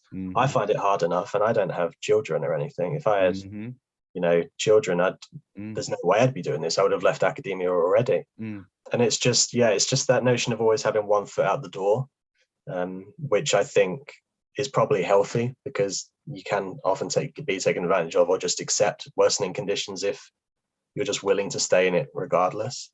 But yeah, I think it really does have like academia in general, you know, is so weighted towards people who already have a lot of privilege. And if you like, the entry level conditions after the PhD of getting into academia are just accept insecurity for 5 years, they're going to keep losing people. And, you know, academia is just going to keep being represented by people who already have the most fortune and privilege. So that's one thing I changed, kind of like, yeah, this idea that short-term insecure contracts in academia at the early career researcher stage is just accepted as just part of the system. It doesn't have to be, you know, it's a choice. And also what kind of academia you want as well. Like, you know, do you want everyone to be off being their own brand, or do you want to be creating good quality knowledge? Yeah.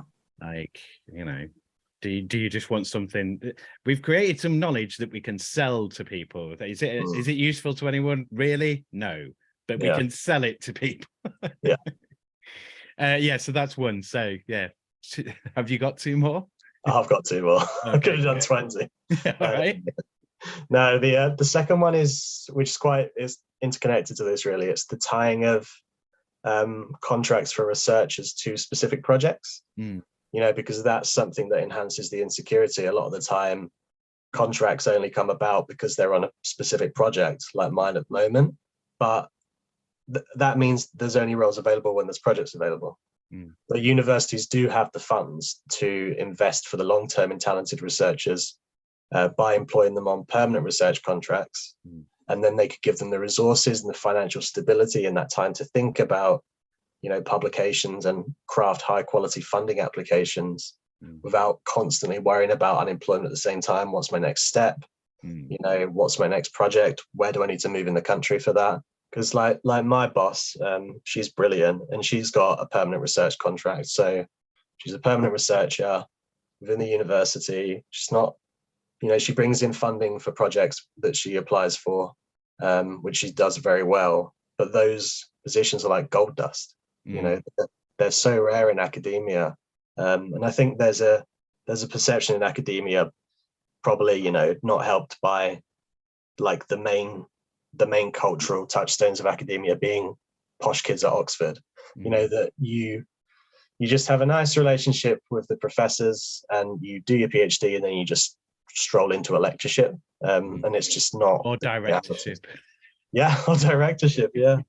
And it's just not the reality of academia, really. It's, so it would be, to boil that down, it would be a longer term investment by individual universities in talented researchers, because that would enable them to bring more money in by giving them the financial stability to craft applications and think about that new projects. Because like I was saying about, my idea about net zero and stuff, there's no paid time to think about these things in. This all has to be done in my spare time on top of a 100% FTE contract. Yeah. It's like a business has to spend basically all of its energy on generating profit. And on at the side of that is give people decent jobs, like promote the green agenda, like promote inclusion, like all the CSR and the nicer fluffy stuff kind of at the side. But at the end of the day, that's their core focus. But then as a society, we don't need a business to just do that. We need a business to create good jobs, to create dignity, to not pollute our environment. There's all sorts in it, isn't there? There's just so much to kind of delve into and pull apart. Okay, so that's 2. Yeah. We should have done this in the pub. We could have gone all night. Hopefully a pub of dogs as well. Okay, so that's 2. What's the third? The third is quite a similar link to that, actually, which now I think about it is quite ironic, because what I'm basically saying here is there's not enough thinking time within a profession which is essentially about thinking, and this one is more, it's to get a lot of the time to get your next job in academia, you need to be publishing papers. A lot of the time you're doing that for free in your spare time on top of your job for the financial enrichment of journals who then charge £30 for the article you wrote for free in order to secure promotion. So you're working for free for the enrichment of others in your spare time, fundamentally destroying your work-life balance for a start in order to advance. The work you do in your full-time job isn't enough. You have to do stuff on top of this. And you're not paid for that. No one's remunerated for it. And journals just financially profit off it. So the publishing industry within academia is just broken from top to bottom. And if it has impacts on my work-life balance, I can't imagine what it's like for a working parent, or a family of 2 academics. So yeah, it's just absurd. That would be the third one. So I think the link between all of these is precarity. Precarity and time. So links in UBI as well. I mean, because, before 2008, like, they're not being jobs for life anymore. I don't know when you want to say the death of jobs for life and careers were. Anyone can place them anywhere on a time. I'd say somewhere from the mid-90s to the to 2008, maybe. But, I was working before then.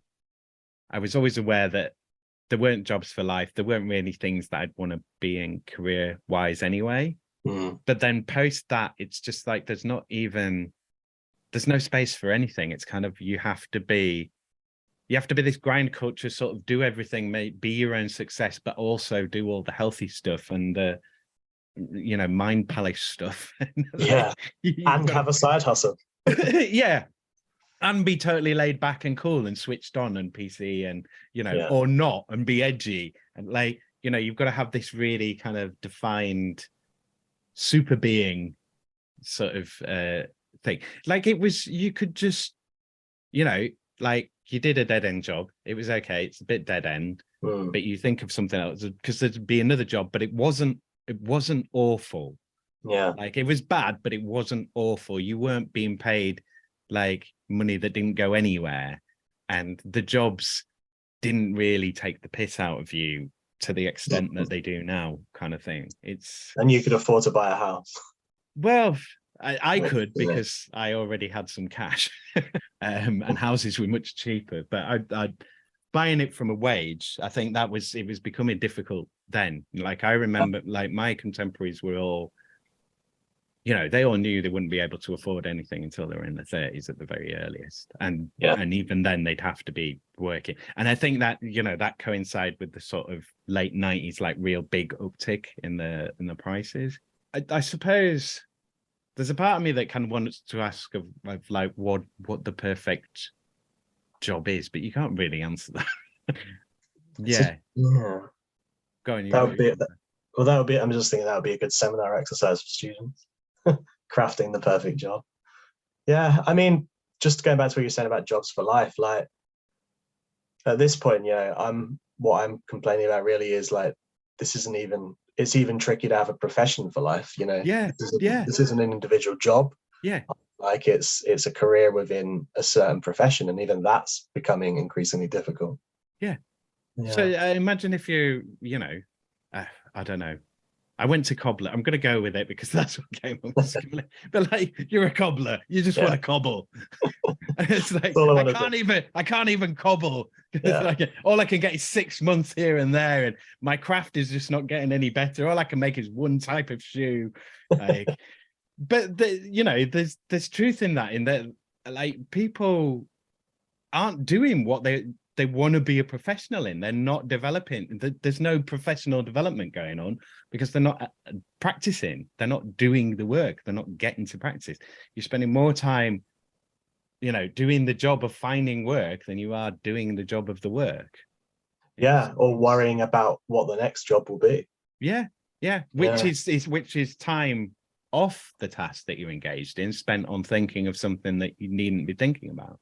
Exactly. And that's a through line from me worrying about my next job to the arguments behind paying a living wage, because you'll get, you know, more productive workers because they'll be less worried about their financial security. It's not the same thing at all. Like, that's what I mean by it being magnified a million times, but it's the same thing. Precarity breeds distraction, and distraction is not useful for work-life balance, for work, for, you know, work itself.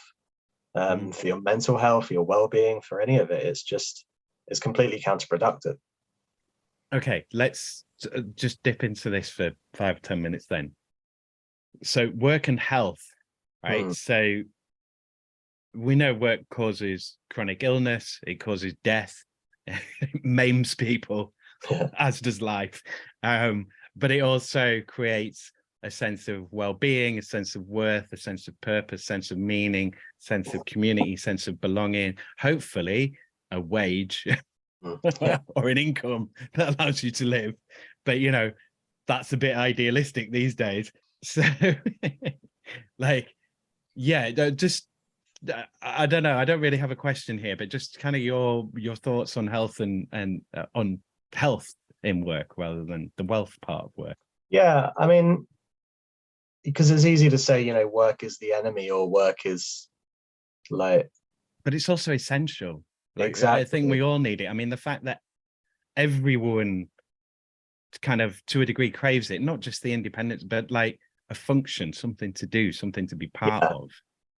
And it helps form our identity, you know, it helps form the community. You know, there's that quote from The Office that we spend more time with the people at work than we do with our own families. You know, it's so making sure that, like, to go back to the decent work thing, making sure that those, workplaces and those jobs are decent is so much more. It's impossible to separate that out from the personal and the private. Like you can't separate the professional and the personal there, because jobs are essential. Work can be good for us, and work will often be better for us if we put certain safeguards in place to make sure people are protected at work and well looked after and feel valued, and have communities around them within work to support them. Yeah, I'm just going back to the decent work agenda, aren't I? Institutionalized. Why don't we hear the word dignity enough? Why is it like decent work and not dignified work? Like, I used to hate this term basic human dignity, but it's like, I get it. I get that, it's like, again, David Graeber was sort of saying, part of the reason that they used to strip down slaves in history was to dehumanize. And it's this sort of like, why is it decent work rather than dignified work? Why are people afraid of saying dignity? Like, an employee should be treated with dignity. They should be, they should be able to have dignity. They shouldn't be, completely supplicated and dehumanized going into a role just to try and live. Why are we scared of certain terms, do you think? I think the decent work agenda as a term, and away from like things about like dignity and stuff, I think as this kind of idea, this concept has become increasingly kind of corporatized. It's a bit shinier, it's a bit more aspirational, maybe a bit to say decent work, rather than dignified work. I think it's anything could be decent, couldn't it? Yeah, well that's part of it. I think it gives them some leeway. It's a nebulous term that, because the slogan for the real living wage is a decent day's pay for a decent day's work. But essentially that's it. It's because like the core concept of a living wage is dignity. It's economic justice. It's being able to afford to live and being able to make sure you're being rewarded for the labor that you do. And at the core of that is dignity. But yeah, I'm not really sure why we've shied away from that term or around that kind of core concept towards this one. And I do wonder if it's as this agenda's got a bit more shiny, a bit more HR led, it's become increasingly, just made to look a bit more aspirational than something. Maybe there are certain words that remind people, like, or employers, of the more like the trade union orientated point of view, and trying to get away from that.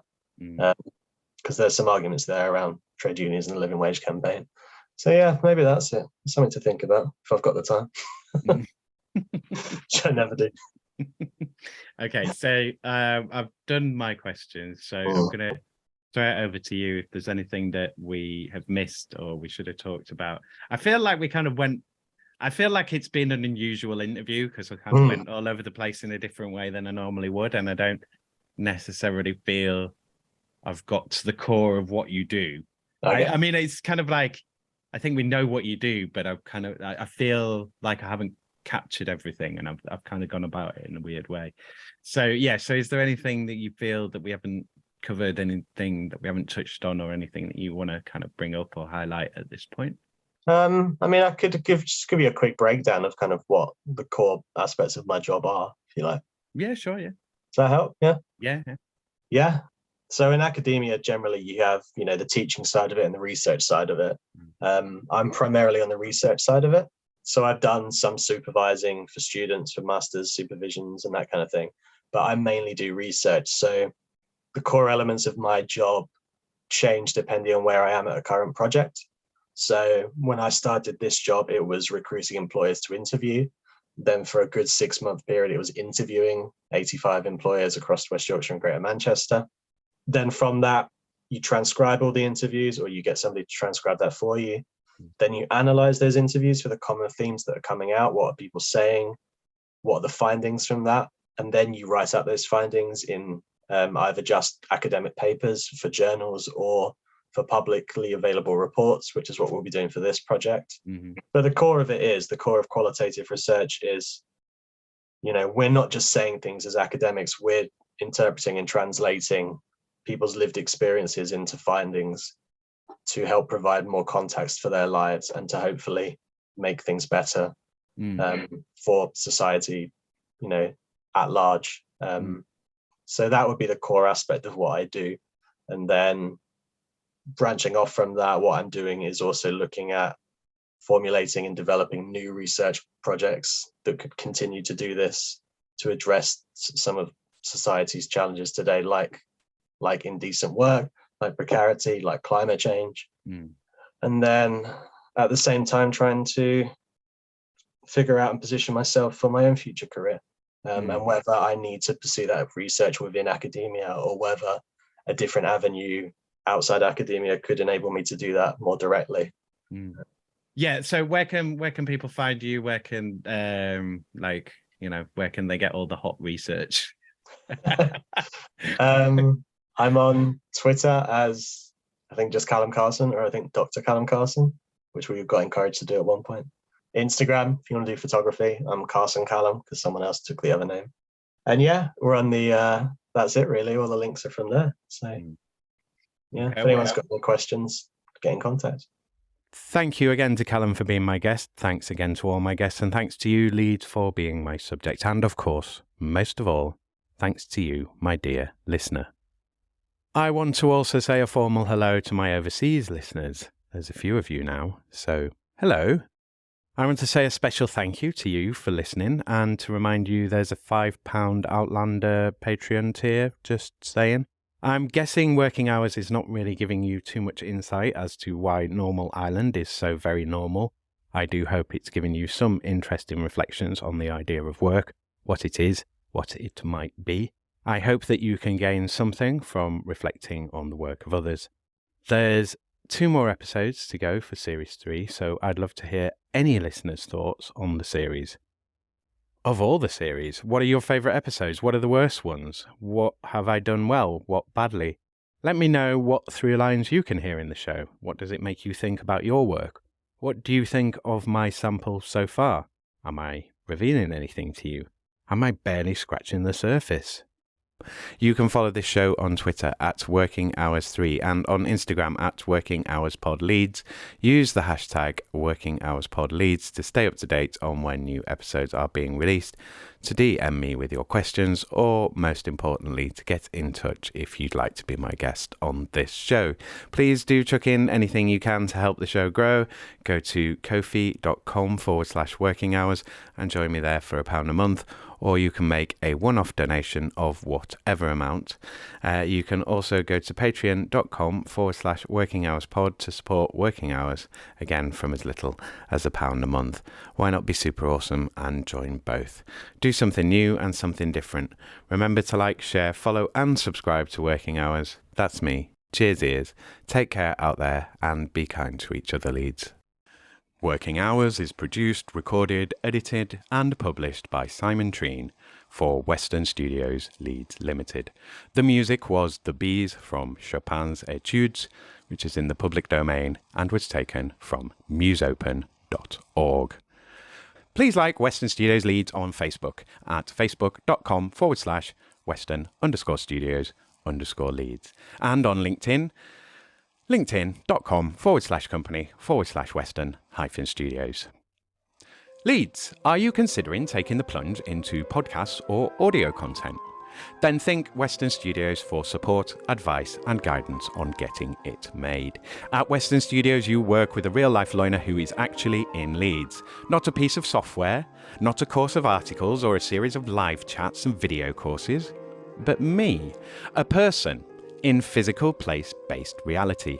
If you want to work with me to make your podcast or any digital audio content in Leeds, whether it's for your own cause, your publicity campaigns, to promote your products, increase your sales, or just to create your own passion projects, then get in touch with me, Western Studios, now. Don't wade through vapid articles and videos and podcasts about how to make podcasts by disembodied virtual people on the web. Get on with making your podcast now. And then when it gets hard and expensive and it all goes wrong, which it will, then call Western Studios to make your podcast with you or even for you. Western Studios will take on your podcast's boring, time-consuming and painful admin, recording, editing, transcription, whatever. Tell me about your podcasting pain points and I can make it all better for you. I feel your pain. For a charge, I will share it. Remember, podcast work is work. Leeds businesses, Leeds campaigns, Leeds brands. Got an inkling that you'd like a podcast but don't know where to start? Contact Western Studios at makemypodcast@western-studios.com and we'll start making your podcast straight away. The first hour of arranged consultation and pre-production time is free. £25 an hour after that for editing, recording, production. I can also arrange hefty discounts for the right projects. So tell me your idea and your budget and I'll tell you what I can do for you. What do you have to lose? Time. That's what. Time is running out. The best time to make a podcast was 10 years ago. The second best time is right now. Writers in Yorkshire, what are you doing with your lives? Hopefully you're writing. Well, I know there are listeners out there who want to hear great original writing performed as audio content that is about and for and has been made in Leeds. How do I know this? Because I'm one of them loiners what wants it. Help me make your old screenplays, unpublished novels, unperformed plays, stories, poems, and performances, whatever you got, baby, and make it as podcast content. Is your work arty, salacious, pulpy, strange? Good. Is it unfinished? Good.